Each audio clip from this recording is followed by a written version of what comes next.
Hey, footy fans, welcome back to Footy Fin. I want to do a quick wrap and reflections on round three of the Rugby Championship that's happened this weekend. The Wallabies up against the Pumas from Argentina up in Townsville, and then the All Blacks took on the Springboks at Eden Park in Auckland.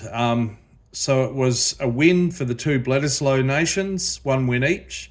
The Wallabies had what turned into a quite thrilling 86th minute win over Los Pumas in Townsville. And this is after the Pumas got ahead on the back of a penalty kick in about the 78th or 79th minute. So thrilling scenes there. Look, just a few semi-random reflections on that one. Look, it was kind of frustrating viewing at times for Wallabies supporters like myself, particularly in the first half. I'd had a number of moments where it felt like we were back to those really underwhelming days of the past, 3 to 5 years or thereabouts. Things just weren't clicking. There were handling errors. There were defensive slips. Things weren't quite gelling, and then the Wallabies let in two tries in quick succession. Argentina, for their part, were pretty brilliant at times, to be fair.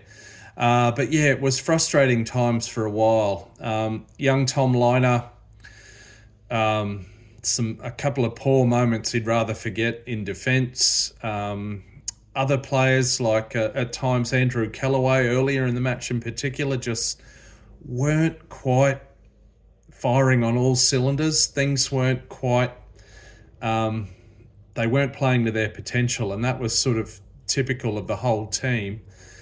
Thankfully, they came out, the Wallabies, with a newer lease of life in the second half. Argentina were pinged a lot of times for offside and other infringements, particularly when the Wallabies were attacking in the red zone.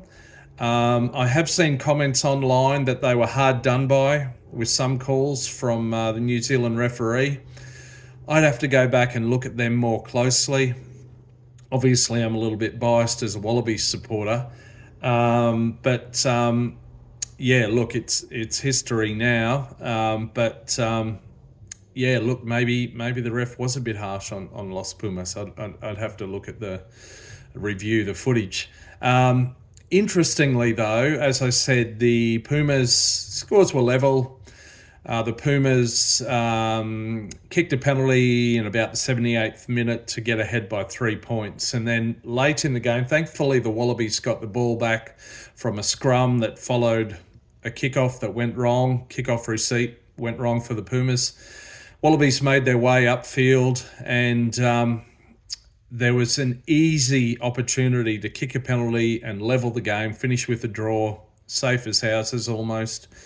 But Harry Wilson and his leadership group decided to go for the jugular, go for broke, kick for the corner, go for a line out and try to score. In the ensuing phases, there were two more penalties awarded, and both of which the same opportunity was there. Take the easy 3 points and take a draw, guaranteed.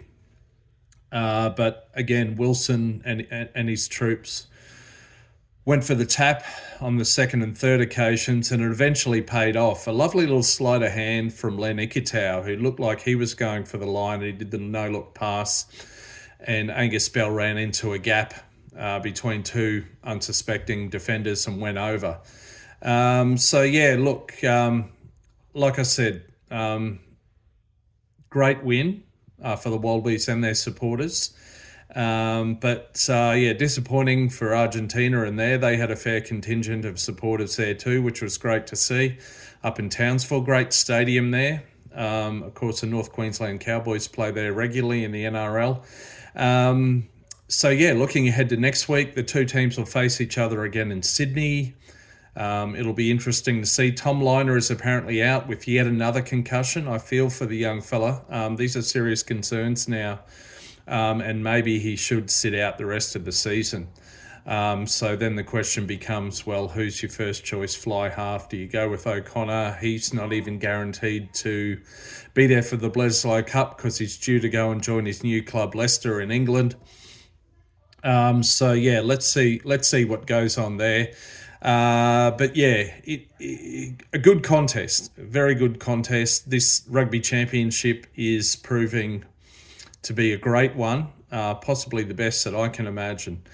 And then very briefly, but over in Eden Park, of course, the All Blacks have been undefeated across 50 test matches going back to 1994. 2 draws were in there. The first of the 50 was a draw against the Springboks. The other one, the British and Irish Lions, 2017. All Blacks got away to a dream start. Narawa scored in the first or second minute, I think. Then Will Jordan went over. They got away to a 14-0 lead. The Boks, to their credit, played pretty poorly and their line-out was malfunctioning all over the shop. They managed to get their way back into the game and create a grandstand finish. They got within 7 points with just several minutes remaining. Some very nervous moments for New Zealand supporters.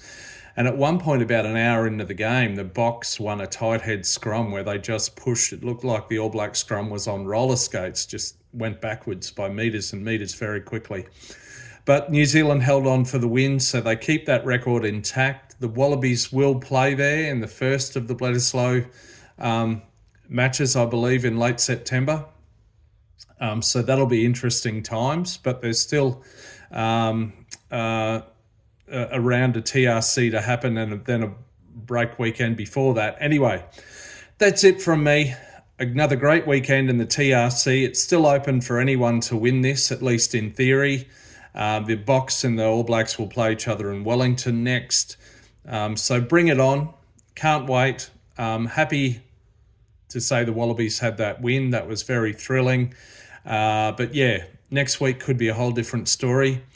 I'm going to go find a rolling ball to stick my head into. So just, keep enjoying the Rugby Championship. I'll see you on the next one. Please let me know what you think. Please like and subscribe. Hit me up in the comments. All right, see you.